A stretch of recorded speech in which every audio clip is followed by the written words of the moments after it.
بسم اللہ الرحمن الرحیم۔ اسلامی دیانت کا عجیب واقعہ۔ کاندھلا میں ایک مرتبہ ایک زمین کا ٹکڑا تھا، اس پر جھگڑا چل پڑا۔ مسلمان کہتے تھے کہ یہ ہمارا ہے، ہندو کہتے تھے کہ یہ ہمارا ہے، چنانچہ یہ مقدمہ بن گیا، انگریز کی عدالت میں پہنچا۔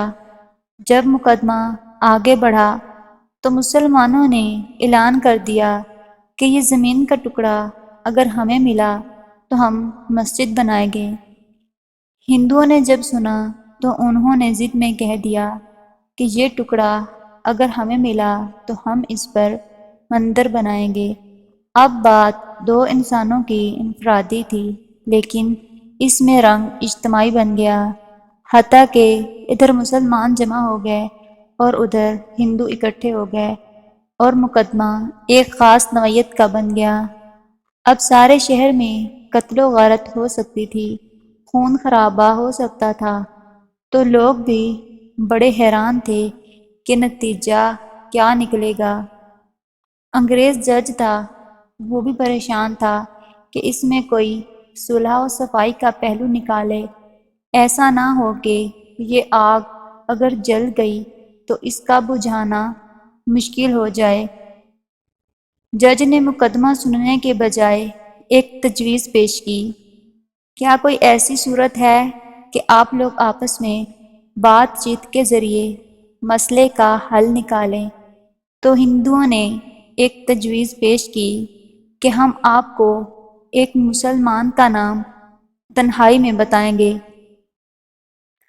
آپ اگلی پیشی پر ان کو بلا لیجئے اور ان سے پوچھ لیجئے، اگر وہ کہیں کہ یہ مسلمانوں کی زمین ہے تو ان کو دے دیجئے، اور اگر وہ کہیں کہ یہ مسلمانوں کی زمین نہیں، ہندوؤں کی ہے، تو ہمیں دے دیجئے۔ جب جج نے دونوں فریقین سے پوچھا تو دونوں فریق اس پر راضی ہو گئے۔ مسلمانوں کے دل میں یہ تھی کہ مسلمان ہوگا جو بھی ہوگا تو وہ مسجد بنانے کے لیے بات کرے گا۔ چنانچہ انگریز نے فیصلہ دے دیا اور مہینہ یا چند دنوں کی تاریخ دے دی کہ بھئی اس دن آنا اور میں اس بڈھے کو بھی بلوا لوں گا۔ اب جب مسلمان باہر نکلے تو بڑی خوشیاں منا رہے تھے، سب کود رہے تھے، نعرے لگا رہے تھے۔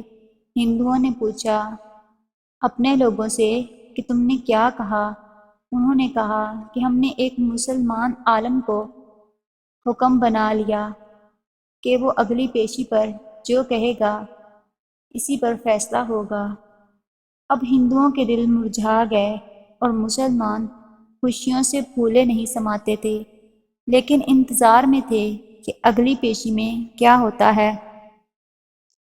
چنانچہ ہندوؤں نے مفتی الہی بخش کاندھلوی رحمۃ اللہ علیہ کا نام بتایا کہ جو شاہ عبد العزیز رحمۃ اللہ علیہ کے شاگردوں میں سے تھے، اور اللہ نے ان کو سچی سچی زندگی عطا فرمائی تھی۔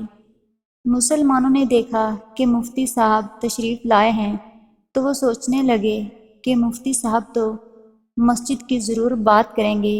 چنانچہ جب انگریز نے پوچھا کہ بتائیے مفتی صاحب، یہ زمین کا ٹکڑا کس کی ملکیت ہے؟ ان کو چونکہ حقیقت حال کا پتہ تھا، انہوں نے جواب دیا کہ یہ زمین کا ٹکڑا تو ہندوؤں کا ہے۔ اب جب انہوں نے یہ کہا کہ یہ ہندوؤں کا ہے تو انگریز نے اگلی بات پوچھی کہ کیا اب ہندو لوگ اس کے اوپر مندر تعمیر کر سکتے ہیں؟ مفتی صاحب نے فرمایا جب ملکیت ان کی ہے تو وہ جو چاہے کریں، گھر بنائیں یا مندر بنائیں، یہ ان کا اختیار ہے۔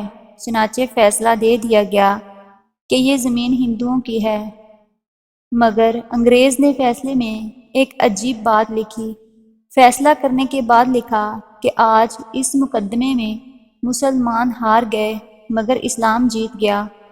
جب انگریز نے یہ بات کہی تو اس وقت ہندوؤں نے کہا کہ آپ نے تو فیصلے دے دیے، ہماری بات بھی سن لیجئے کہ ہم اسی وقت کلمہ پڑھ کر مسلمان ہوتے ہیں اور آج یہ اعلان کرتے ہیں کہ اب ہم اپنے ہاتھوں سے یہاں مسجد بنائیں گے۔ تو عقل کہہ رہی تھی کہ جھوٹ بولا کہ مسجد بنے گی، مگر حضرت مفتی صاحب نے سچ بولا، اور سچ کا بول بالا سچے پروردگار نے اس جگہ مسجد بنوا کر دکھلا دی۔ تو کئی مرتبہ نظر آتا ہے کہ جھوٹ بولنا آسان راستہ ہے۔ جھوٹ بولنا آسان راستہ نہیں ہے، یہ کانٹوں بھرا راستہ ہوا کرتا ہے۔ جھوٹے سے اللہ تعالیٰ نفرت کرتے ہیں، انسان نفرت کرتے ہیں، انسان اعتماد کھو بیٹھتا ہے۔ ایک جھوٹ کو بولنے کے لیے کئی جھوٹ بولنے پڑتے ہیں، لہٰذا جھوٹی زندگی گزارنے کی بجائے سچی زندگی کو آپ اختیار کیجیے، اس پر پروردگار آپ کی مدد فرمائے گا۔